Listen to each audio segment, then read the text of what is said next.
You already know what a saltwater crocodile looks like. You've seen them sunning on riverbanks in documentaries. Motionless, almost statue-like. An armored relic from a prehistoric world, drifting lazily through murky water with just its eyes above the surface. You think you understand them. Slow, ancient, a leftover from the age of dinosaurs that mostly just waits. That stillness is the most dangerous illusion this animal produces. Because here is what most people are never told. The saltwater crocodile is not a slow, passive relic.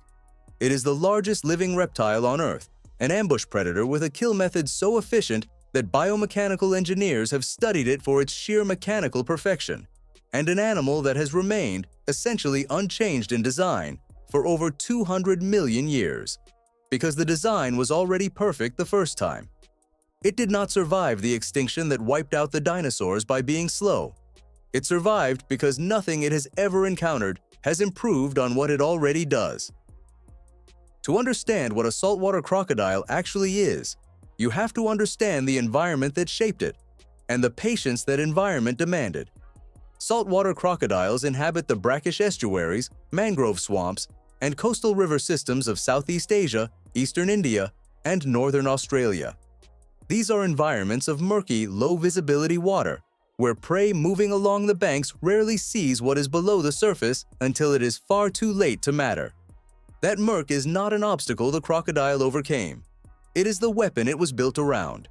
Male saltwater crocodiles can exceed 6 meters in length and weigh over 1,000 kilograms, making them, without exception, the largest crocodilian and the largest reptile alive today. But size alone has never been what makes this animal so lethal. What makes it lethal is what that size is paired with: total stillness, total patience, and a strike so fast that prey animals with functioning eyes, ears, and intact survival instincts simply never register it in time. A saltwater crocodile can remain motionless, submerged with only its nostrils and eyes breaking the surface, for hours. Its metabolism, like that of all crocodilians, allows it to wait in a state close to total energy conservation. Barely breathing, barely moving, heart rate slowed to a fraction of an active animal's. Unlike a warm-blooded predator burning calories simply by existing, a crocodile in this state expends almost nothing while it waits, which means it can afford to wait far longer than any mammal hunting the same stretch of riverbank ever could. It is not resting. It is calculating distance, and it has all the time in the world to get the calculation right. The attack itself is where the engineering becomes almost impossible to comprehend. A saltwater crocodile's bite force has been measured at over 3,700 pounds per square inch, among the highest bite forces ever directly measured in a living animal. For comparison, a lion's bite force is roughly 600 pounds per square inch. The crocodile's jaw mechanism is built almost entirely for closing force. The muscles that open the jaw are comparatively weak, which is precisely why, once a crocodile has hold of something, prying its jaws open by force is nearly impossible without specialized tools. But the bite is only the beginning. What happens next is what makes this predator genuinely unique among large animals: the death roll.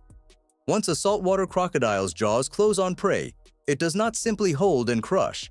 It rotates its entire body along its longitudinal axis, using the momentum of that roll to tear flesh, dislocate joints, and disorient prey that may still be alive and fighting. The roll can be repeated multiple times in rapid succession, each rotation removing more tissue than the bite force alone would account for. Combined with the crocodile's preferred tactic of dragging prey underwater immediately after the strike, the death roll accomplishes two things simultaneously. It inflicts catastrophic, irregular wound patterns that no other predator produces, and it drowns the prey if the wounds alone don't end the struggle first. Biomechanics researchers studying the death roll have noted that the torque generated is sufficient to remove limbs from prey animals many times smaller than the crocodile itself, and that the technique scales effectively against prey far larger than what the bite force alone would suggest the animal could subdue. A crocodile does not need to be strong enough to overpower an animal in a fair contest. It only needs to be strong enough to start the roll. Physics handles the rest. This is not a feeding behavior in the way most predators feed. It is a dismantling behavior, engineered by tens of millions of years of trial against prey, that, every single time, tried to fight back. What makes the saltwater crocodile especially dangerous to humans, more so than many other large predators, is the ambush itself and how little warning it provides. Unlike a lion stalk or a shark circling approach, a crocodile attack frequently produces no visible warning at all. The animal can be positioned within striking distance for minutes, even hours, with no detectable movement, no ripple, no sign that anything beneath the water's surface is alive and tracking a specific target. The strike, when it comes, has been measured covering the final distance to a target in well under a second, too fast for human reaction time to meaningfully respond once it begins. Survivors of saltwater crocodile attacks consistently describe the same experience. No warning, no sound, simply an explosive, overwhelming force from water that was, a moment earlier, indistinguishable from stillness. In Australia's Northern Territory and across much of Southeast Asia, wildlife agencies have documented a consistent pattern in fatal and near-fatal attacks. Most occur at the water's edge during routine activity, fishing, swimming, collecting water, washing clothes, by people who had used that same stretch of water safely for years, sometimes decades, before the day a crocodile was finally close enough and finally decided the distance had closed far enough to commit. The crocodile does not telegraph intent. It does not posture or warn the way many land predators do before committing to an attack. By the time a human being identifies the threat, in the overwhelming majority of documented cases, the attack is already in its final, unstoppable phase. The intelligence behind this hunting strategy is easy to underestimate, because reptile brains are smaller, proportionally, than mammalian brains, and popular science has spent decades characterizing reptiles as instinct-driven and largely unthinking. Recent research has complicated that picture substantially. Saltwater crocodiles have been observed engaging in behavior that researchers describe as tool use, positioning sticks and branches on their snouts near nesting bird colonies during nesting season, when birds are actively searching for nest material, and remaining motionless until a bird approaches closely enough to be ambushed. This behavior has been documented specifically during the season when it would provide maximum benefit, suggesting a level of behavioral flexibility tied to seasonal opportunity that researchers did not expect to find in a reptile, generally assumed to operate on fixed instinct alone. Crocodiles have also demonstrated long-term spatial memory of human activity patterns. Wildlife rangers in northern Australia have documented individual crocodiles that altered their ambush positioning in direct response to changes in human foot traffic near boat ramps and known fishing locations, adjusting not reflexively in the moment, but in ways that tracked human behavior over weeks and months of observation. This is an animal learning where the food predictably returns and adjusting its position accordingly, season after season, in a way that looks less like instinct and more like strategy applied across a timescale most people would never associate with a reptile. There is also the matter of scale and how poorly the human mind calibrates to it. A 6-meter saltwater crocodile is longer than most cars. Its skull alone, in large specimens, can exceed 70 centimeters. When a crocodile of that size is submerged in murky water, the visible portion, the eyes and the ridge of the snout, represents a small fraction of the animal's true mass. People standing at a riverbank consistently and dramatically underestimate the size of what they're looking at because the water hides almost all of the evidence. This matters because human risk assessment relies heavily on visual cues. We are reasonably good at judging the threat level of something we can see in full. We are extremely poor at judging the threat level of something that shows us perhaps 5% of itself, floating motionless, 15 meters away. The crocodile, in a sense, has weaponized our own perceptual blind spot. Not through intent, it has no concept of human psychology, but through millions of years of selection that favored exactly this kind of presentation.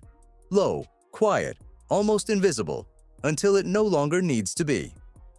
The numbers, where they exist, are difficult to pin down with full precision because many attacks in remote regions of Southeast Asia and Papua New Guinea go unreported or unrecorded. But wildlife agencies and researchers studying crocodile-human conflict consistently describe the saltwater crocodile as responsible for more confirmed human fatalities than any other crocodilian species, and among the deadliest large animals that humans regularly share habitat with anywhere on Earth. In northern Australia alone, population recovery following decades of legal protection after the species was hunted to near collapse for its hide through the mid-20th century has brought saltwater crocodile numbers back into the tens of thousands. That recovery is, ecologically, a genuine success story. It has also meant a corresponding rise in human crocodile encounters, as both expanding human settlement and a recovering crocodile population increasingly share the same rivers, the same estuaries, and the same narrow strips of water's edge that both species depend on. Here is what is true, and what the evidence actually supports. The saltwater crocodile is not malicious. It does not hate you. It does not view a human being as anything more than a mass of calories moving within striking range of water it has claimed as its own. It has been doing exactly this: waiting, calculating distance, striking with a speed that defies human reaction time, and disposing of prey with a rolling, tearing technique no engineer would have designed more efficiently for over 200 million years.